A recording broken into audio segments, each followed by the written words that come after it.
Niki perdana to nggih kula ketemu kalian jenengan. Kula kalih jenengan perdana kali Mazda. Kula ningali ten YouTube. Wah, jenengan jan hebat. Jan viral dalange apik. Terus perkara cewek barang Nyapa? Aku ora melok-melok aku. Sing mau kirim aku fotone bocah mok kene. Rasa. Kuwonyo kowe.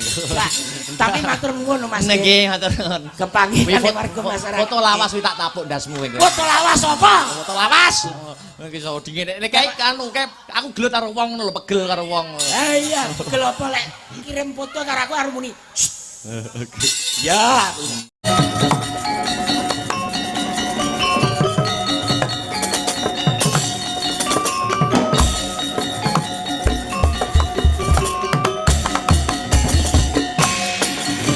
Tumadhong dawuh Kakang Haryo Suman hamiji ingkang rayi kula pun Jaksa nadyan semanten ugi kula Kakang kula pun Sara Basanta ugi cumadhong dawuh Kakang Jaksa lan Sara Basanta kowe adiku sing banget ndak tresnani plasa jenar mono sejatine aku sing duweni nggih kula ngertos menapa paduka ngersakaken kondur dhateng plasa jenar kemawon sakit manah kula Kakang menawi paduka menika rinten pantaraning dalu dipun cedha dipun cacat kalian tiyang kathah dipun cacat kalian Sata Kurawa nyatanipun inggih namung jengandika Kakang Haryo Suman ingkang madosaken kamukten dhateng Prabu Duryudana dalah Kurawanipun namung kemawon paduka mboten dianggep kalih para Kurawa. Wah, pancen padha merem mripate para Kurawa.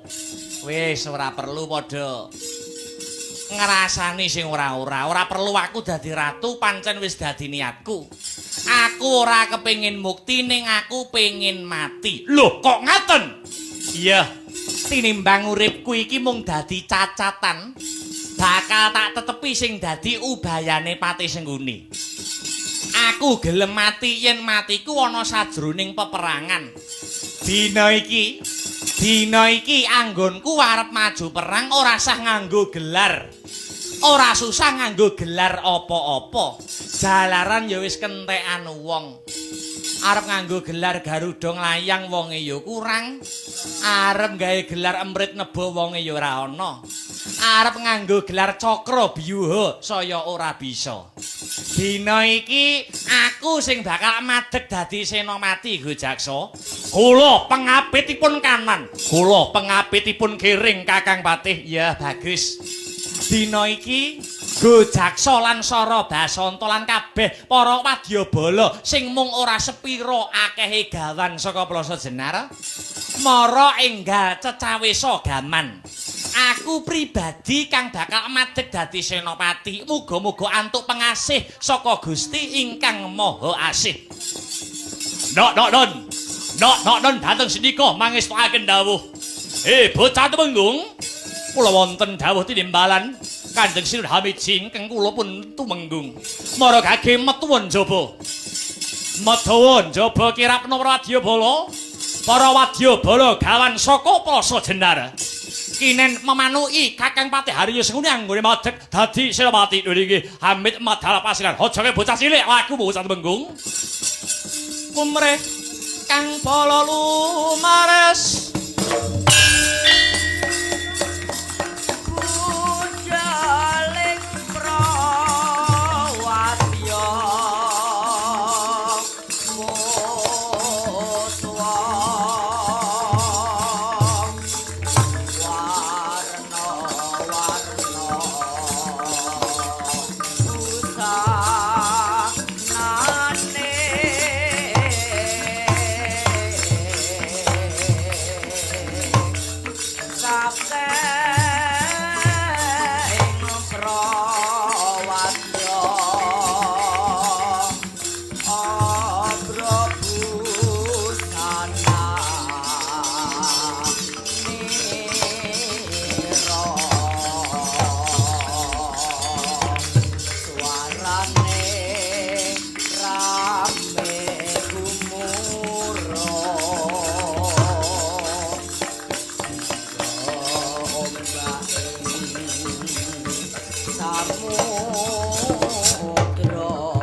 Awas.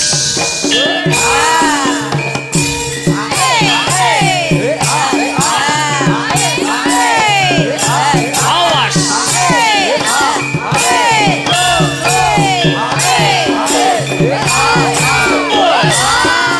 Awas. Woi. Hai. Woi.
Ah!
batangan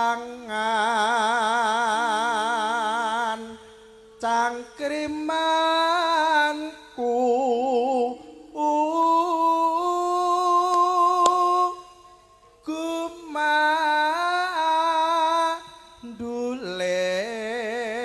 gumanduleng apang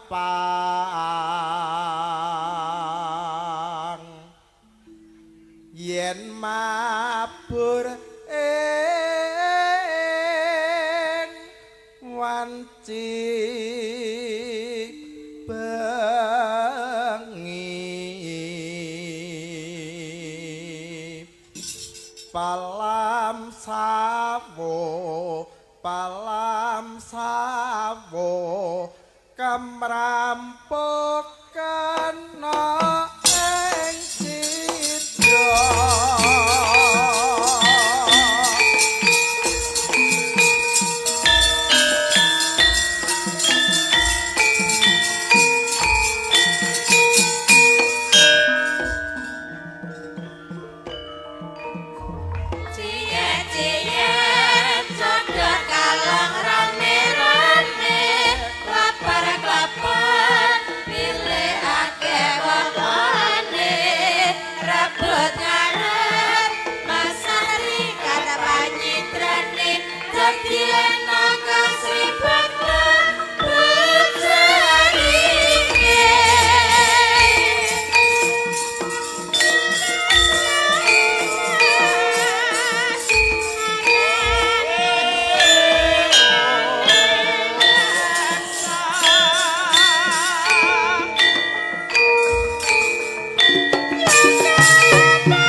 Rene ya nak. Iya. Aja lali padha jumenenga ya, Nduk. Cahayu.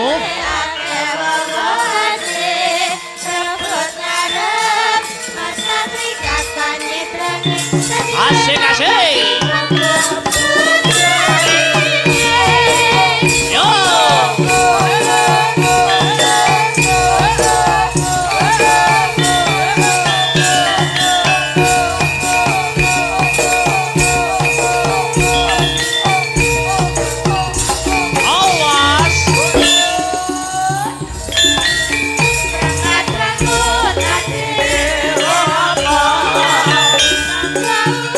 Thank you.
subhanallah walhamdulillah wala ilaha illallah wallahu akbar walillahil hamd. Ndo anakku sing ayu dhewe sing setinik-tinik anakku. Heeh, Limbo ana dawuhmu apa mak nimbali karo anakmu aku. Nganggo leren ora ketang sakwetara kanggo unjal ambekan ya nok. Nggih. Nggih ya ngestokake dawuh. Heeh. Perkara lakon kena dirampungke sak rampunge limbukan. Heeh, Nanging sing luwih wigati aku Kang Sarta kowe anakku Limbuk ngaturake apa ta wigatine aku kelawan kowe sak kanca iki kabeh padha tinimbalan sowan. Iya. Iya mak iya ngestokake dawuh. Heeh. Nduk, kepiye? Tak kira ana ing bengi iki ora ana tembung sing luwih endah kang kudu diucapake kejaba mung ya kuwi puja lan puji syukur konjuk marang Gusti ingkang murebeng dumadi Allah Subhanahu wa taala Tuhan yang Maha Esa Hyang Widiwasa. Ngono ya mak. Kunjukake rasa puja lan puji syukur pancen bener kaya mangkono. Iya.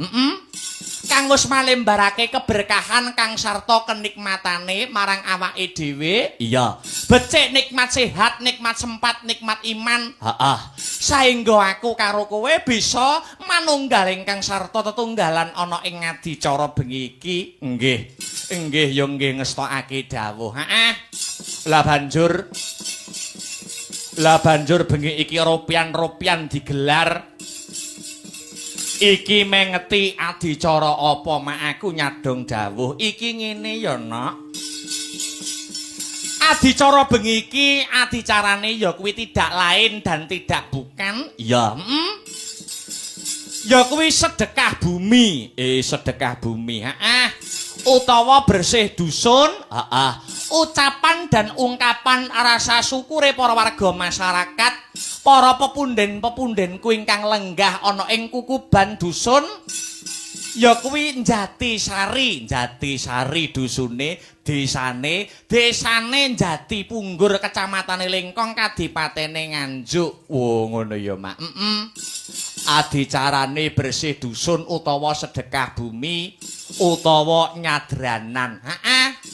Alhamdulillah wa syukurillah ngunjukake panuwun marang ngarsaning Gusti Allah. Ana ing taun iki awake dhewe sing pinercaya ketiban sampur kinen paring lelipur dipercaya karo para warga masyarakat ing laladan dusun Jatisari ingkang mapan ana ing desa Jati Punggur. Pancen bener kaya mangkono no. Iya, mula wis sak wajibe aku karo anakku Limbuk. Iya. Awake dhewe ngaturake panuwun ingkang tanpa pepindhan. Ngono ya, Mak. Ngaturake panuwun ingkang tanpa pepindhan kunjuk sapa wae. Wabil khusus Ibu Kepala Desa. Ngono. Ibu Kepala Desa Jati Punggur. Ngono. Pepundhene awake dhewe. Nuwun inggih menika ingkang winengku kinurmatan pepunden kula Ibu Priwi Bandari. Oh ngono ya Mak.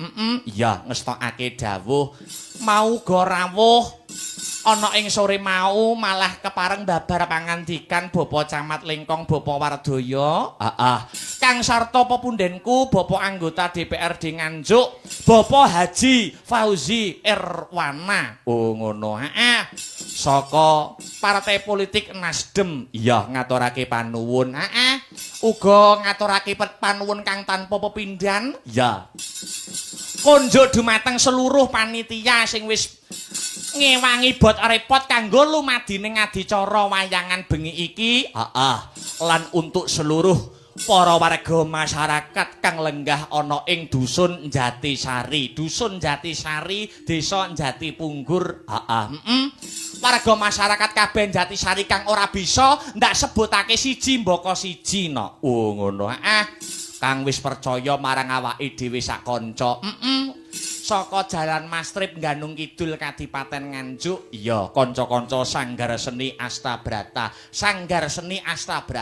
Ya, sowan komplit ora komplit dikomplit-komplitke. Wah ya. Waranggana pirang-pirang para kadang pengrawit uga jangkep. Iya, luar biasa, luar biasa. Aku ki batin ana sajroning atiku kok no. Iya. Batin piye? Kanca-kanca kuwi nek mbladek kuwi nek wis mulai tanggapane rada rapet ngono ki ora malah lesu, ora malah kesel ning malah saya tukul semangate. Ngono. Adat saben iki kanca-kanca pengrawit ki munggah panggung ki jam 8. Ki setengah 8 wis rapi ngono. Oh iya. Setengah 8 wis rapi saka semangate ana. Iya. Angger rada rapet mesti ngono kuwi. Mesti setengah 8 wis dandan. Malah sing ngenong kuwi sing senior malah jam 7 wis jarian ana. Malah wis jarian. Oh tenan malah wis jarian luar biasa. Ya disumbutke karo para-para kadang pepunden kang mapan ana ing dusun Jatisari kang suguh gupuh lungguh aruh kabeh wis disembadani kanthi bener becik kanggo nyugata awake dhewe sak kanca. Pancen bener kaya mangkono kok, Nak. Luar biasa apresiasi kang sarta antusiasi warga masyarakat dusun Jatisari. Iya, Kekompakan, persatuan dan kesatuan kena kanggo tepo palupi. Kena kanggo tolok ukur. Tolok ukur muka tanpa guyub rukune para warga masyarakat ing Jatisari, sumrambahing para warga masyarakat desa Jatipunggur iso kaleksanan wayangan kaya bengi iki no. Ngono. Tanpa kekompakan kang sarta guyub rukune para warga masyarakat dikira wayangan bengi iki ora bisa kaleksanan kanthi lancar kanthi rancak. Ora iso. Iya ya, Mak. Iki sing penting, Nok. Iki sing penting, nilai sing penting yang terkandung dalam adicara bersih dusun nyadranan utawa sedekah bumi. Ngono. Nilai persatuan dan kesatuan guyub rukun gotong royonge para warga masyarakat. Iya, sing ora tau kumpul karo tanggane, bersih dusun angger nyadranan sedekah bumi malih kumpul dadi siji karo tanggane. Ngono ya, Mak. Dadi luar biasa mengajarkan tentang persatuan dan kesatuan. Pancen kaya mangkono. Ning kene wis ora dadi berdondi babakan bedaning agama, bedaning panemu, bedaning pilihan, wis ora ndadekake problem utawa suatu permasalahan. Ngono ya, Mak. Kabeh warga masyarakat sing kecacah ana kene majemuk agamane apa wae, pilihane beda-beda, panemune yo dhewe-dhewe nanging manunggal dadi sawiji. Tri rukun diugemi kanthi banget no, tri rukun. Siji, ya kuwi rukun antar umat sesama agama. Ya, angka 2 rukun karo umat antar beragama. Ya, beda agama. Sing angka 3, ya kuwi rukun kepada umat penghayat kepercayaan. Iki sing ditinggali dening para founding father awake dhewe dhisik. Ngono. Nek pengen negarane ayem, negarane tentrem ugem ana tri rukun. Ngono. Rukun sesama agama, rukun sesama agama, rukun antar agama dan rukun karo umat penghayat kepercayaan. Pancene kaya mangkono kabeh agama, ora mung agama nanging umat penghayat kepercayaan. Mbuh sing kuwi ilmu sejati, mbuh sing kuwi sabta dharma utawa perjalanan, kabeh kuwi ibadahe dilindungi oleh ya kuwi wujude Undang-Undang Dasar Negara Kesatuan Republik Indonesia, dilindungi oleh Pancasila sing sebagai dasar negara kita. Wah, ngono ya, Mak. Luar biasa no. Ya, alhamdulillah wa syukurillah. Muga-muga adicara sing kaya ngene becike, sing kaya ngene manfaate ora mung kandhek ana ing bengi iki nanging bisa disambung ana ing waktu-waktu tahun-tahun berikutnya. Amin ya rabbal alamin. Pancen sing disesuwun kaya mangkono. Iya ya, Mak. Iya, Mak. Ora iso matur akeh-akeh, ora bisa matur maneka warna sing baku uyung-uyung nganyeng kuyung ndongake dusun Jatisari. Kang bengi iki wis sembada Kang Jinangka Rahayu Kang tinemu Basuki Kang Kaesti nganakake adicara ya kuwi bersih dusun. Biyung arep ndongake apa? Muga-muga ya, Nak. Muga-muga sakrampunge seluruh rangkaian adicara bersih dusun nyadran utawa sedekah bumi dusun Jatisari kene pinaringana ayem tentrem dadi dusun sing gemah ripah lojinawi kerta tata turaharja murah sandang kelawan pangan cina ketok ing kamulyan tinebena saking bencana alam amin amin amin Allahumma Amin. Allahumma Amin. Allahumma Amin. hasbunallah wa ni'mal wakil.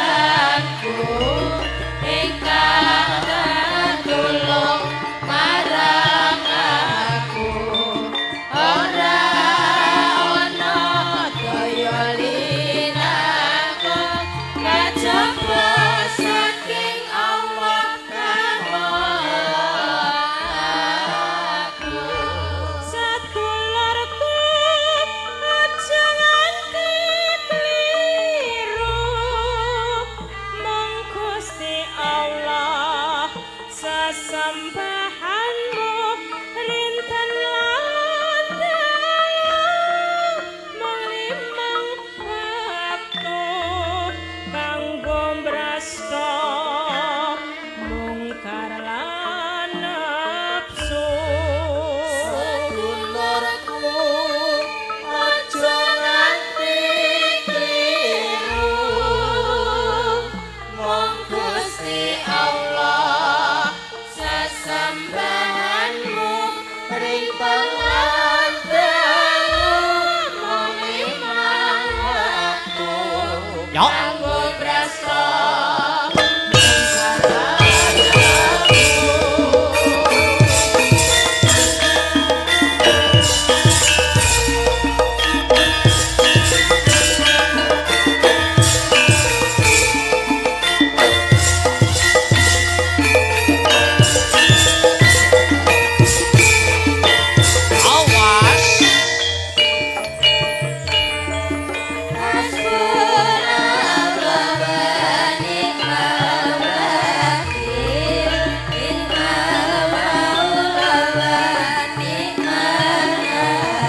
aja nganti kliru mung Gusti Allah sesembahanmu rinten lan dalu mung limang wektu kanggo mrasta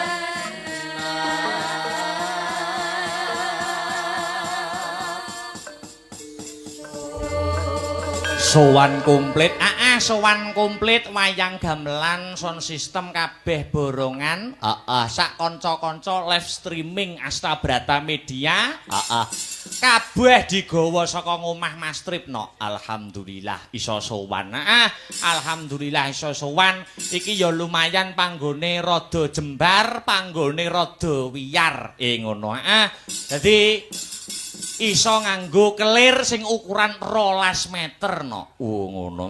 Wayang iso dijereng kabeh. Heeh. Wayang simpingan kiwa ketok apik. Heeh. Tak sawang tekan kadowan simpingan tengenku ya apik-apik. Oh iya. Apik-apik. Iso kaya sak tangan ngono garapane. Wah iya. Iya mak iya. Kabeh sowan komplit no. Iya ngestokake dawuh. Iki wis dadi agenda rutin tiap tahun kok, Nduk. Agenda rutin tiap tahun. Angger dusun Jatisari kene iki ngadani adicara nyadranan utawa sedekah bumi mesti nggelar kelir mesti nggantung gong. Ngono. Ewadene awake dhewe taun iki sing diparingi kapercayan. Iya, kaya sing tak kandhakake mau ngarep, bersih desa, bersih dusun, nyadranan, sedekah bumi, nggelar wayang kabeh dadi ajang silaturahmi. Ngono. Kabeh dadi ajang untuk mempererat tali persaudaraan yaitu nilai persatuan dan kesatuan. Ngono. Para sarjana sujaning budi nate paring ngendika sapa sing gelem mempertahankan budayane nengenake marang persatuan dan kesatuan wilayah kono mesti pinaringan guyub rukun ayem tentrem. Ngono. Sapa sing gelem nguri-nguri tetep nguri-nguri dan mempertahankan budayane ya kuwi mesti tetep wilayah kuwi mau mbah dusune kuwi mau desane kuwi mau munggahe kabupaten utawa provinsine kuwi mau tetep pinaringan ayem tentrem guyub rukun. Ngono.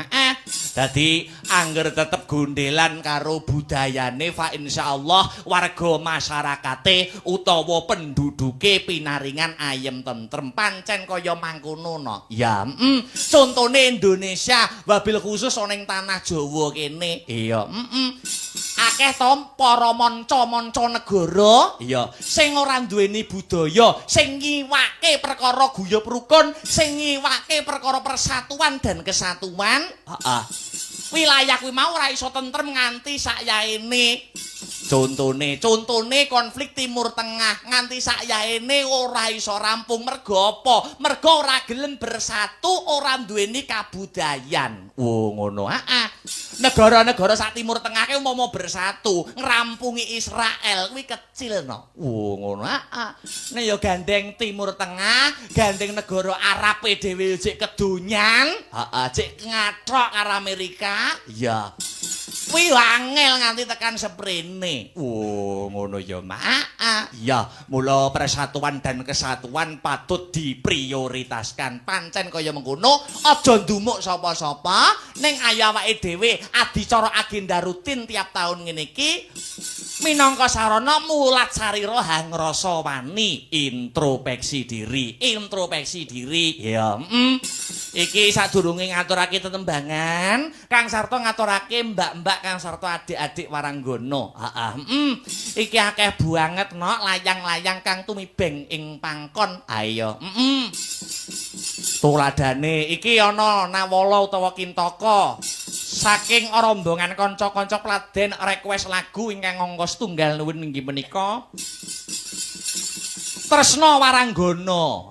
Tresna Waranggono ingkang angka kalih Mekarlah Bunga Teratai. Bae. Nah ya mayang resiko lho saiki. Lah ya saiki iki ana neh ya. Wilujeng dalu Mbak Limbu kanthi serat menika nyuwun gending kitir sumilir sambung wanci dalu. Gending menika kula aturaken warga Jatisari kagem jampi sayah ingkang sarta panglipuring manah saking kawula RW sekawan. RW sekawan Jati Punggur. Ngono Mak. Ana meneh ana. Iki assalamualaikum warahmatullahi wabarakatuh. Katur dumateng Mbak Cangik. Dalem nyuwun lagu utawi gending Tresna Waranggono Kembang Rawe kaliyan napa niki Kari Manis. Napa iki? Gending menika kagem masyarakat dusun Jatisari, mugi dados jampining sayah matur suwun. Saking Bu Kades Jati Punggur no. Wah iya Mak. Mau ning isor ya ana pamundutan sing saka para penggemar-penggemar sing nyusul kuwi nek ora kleru Kasepian Jati karo Pepiling no. Wah iya. Sadurunge ngadeke para-para mbak-mbak kang serta adik-adik pesinden, yo ngaturake tetembangan kang bernafaskan karo religi. Pepiling karya besar Ki Haji Anom Suroto dikumandangke luwih dhisik. Ngono ya, Mak. Dibawani no. Wah iya. Sing bawani ya sing Mbau Reksa Astabrata no. Wah iya. Mas Heru ben dikumandangke dhisik. Gremet-gremet waton slamet, sareh-sareh waton pikoleh ya no. Maka Mas dipun bawani langkung rumiyin Mas. Wasita di saking prawinases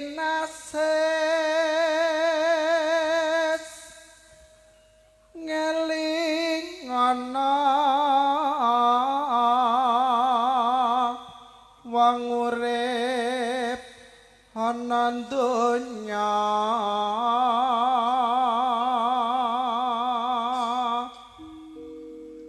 bebasan mung mampir ngombe.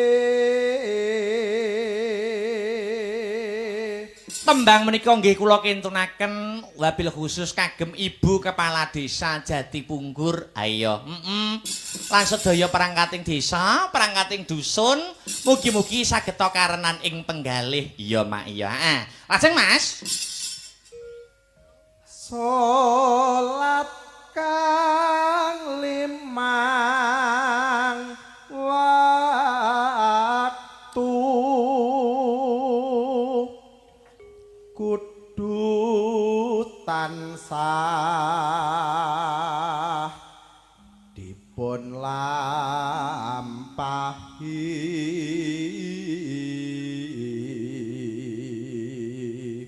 Ajeng iku cagak agama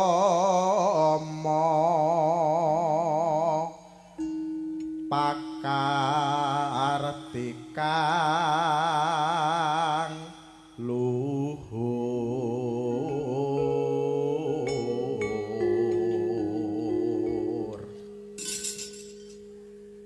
ngedohke tumindak mungkar yakti urip manggya tentrem lahir batin. telaske Mas Her. Bejo donya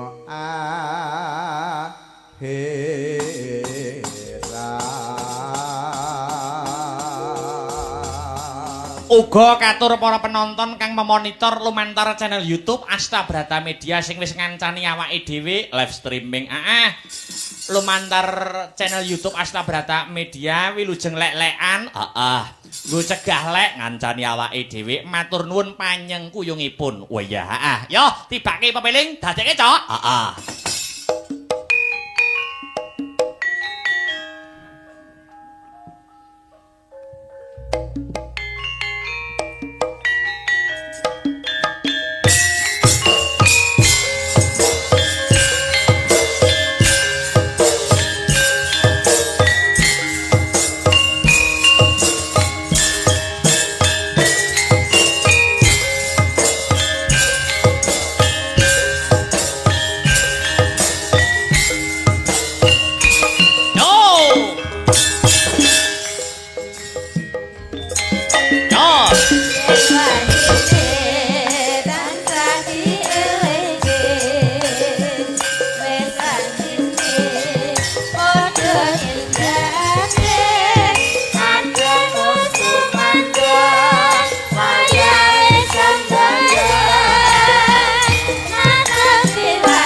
dielingke wis wajine padha ditekake padha kusuman wayahe sendaya nana diwasin dawuhe pangeran ora dadi jagae agama limang wektu kudu tansah dijaga kanthi istiqomah lan sing kumanina luwih sampurna yen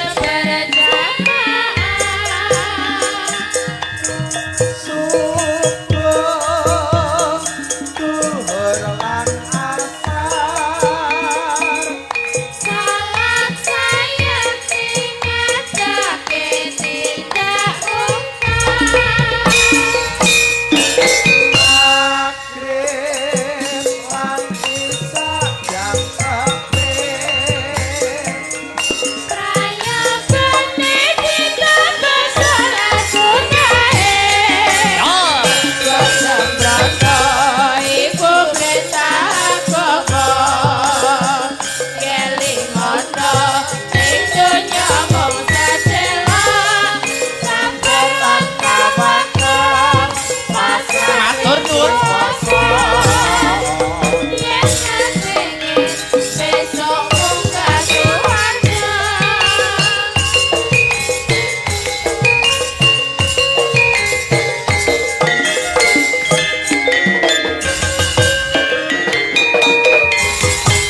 Saklintune layang kang tumiba ana pangkon iki uga ana pesan-pesan sing lumantar WhatsApp no. Ngono ya, Mak. Tuladane iki ana sing memantau, heeh. Bunda Angel Heaven pembina FMA. Ya,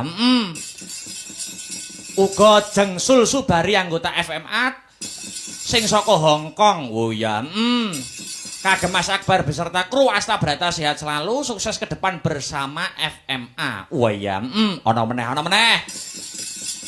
Iki menawi dipun paringi nyuwun lagu Gubuk Asmara kagem sedaya pamirsa anenggane lumantar live Asta Brata Media matur nuwun saka Bapak Lasiman. Wah ya. Iya.